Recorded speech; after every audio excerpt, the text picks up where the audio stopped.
Have you ever seen a magic trick right before your very eyes and think to yourself, how do they do it? In Card Shark, you are they. More specifically, you play as a young mute in the mid-18th century France, who finds himself accompanying Comte de Saint... I was never very good at French. Comte de Saint-Germain, a seasoned hustler and member of a band of misfits who cheat the poor and distribute it amongst the common people. Tensions are rising. The word revolution is on the tips of tongues, and you need to reach Louis XV the only way you know how. Cheating at cards. Card Shark is a wonderfully unique premise for a video game. After your 20th RPG and 100th 2D platformer, something new and fresh goes a long way to stand out amongst the crowd.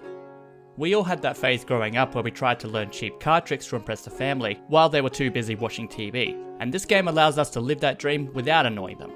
If you're a lover of history, a video game set in the Revolution era of France is a wonderful setting for a video game. It has everything. Elegant interior design, a wealth of political intrigue, but it's that political intrigue that Card Shark has going for it the most, with shocking reveals and loose ends being tied up wonderfully. This is all captured spectacularly with Card Shark's sensational art with a curious watercolour painting style, while characters have thick outlines which kinda reminds me of the classic Tintin comics. And I could continue gushing about the art style, but what I really want to highlight here is Card Shark's music. My goodness, that music! I only dabbled in music history in high school, but the Baroque era is such an iconic period and this game knows it.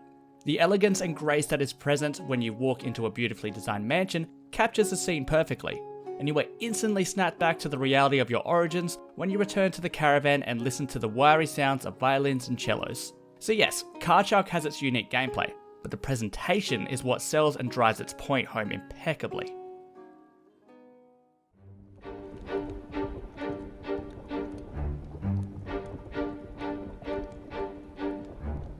While the gameplay is accurately complex, manipulating cards with sleight of hand, the controls can feel cumbersome and awkward.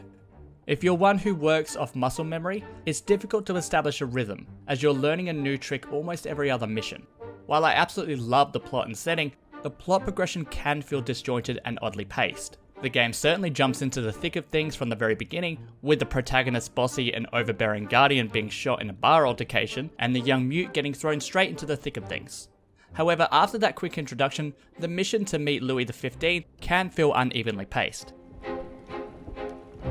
In classic Devolver Digital fashion, Card Shark provides a unique gameplay experience that acts as a breath of fresh air in a medium that can often feel stale and repetitive. Being able to revel in the life of an 18th century card hustler provides its own unique sense of satisfaction, and I love that the game aims to keep things fresh with the occasional sword fencing duel. Despite the somewhat disjointed plot progression, Card Shark is an absolute blast and a game that I'd be quick to recommend to someone who's on the lookout for a fresh new experience. Did you know that you too can learn how to make games? Skillshare has courses that let you learn game development, even if you've never developed a game before. You can make games at home using free software like Unreal Engine, which was used to make Kingdom Hearts 3, or Unity, which was used to make Overcooked. Skillshare can even be used to help you improve at school and university. So be sure to click the link in the description to receive a 1-month free trial to a course that helps you learn faster in less time.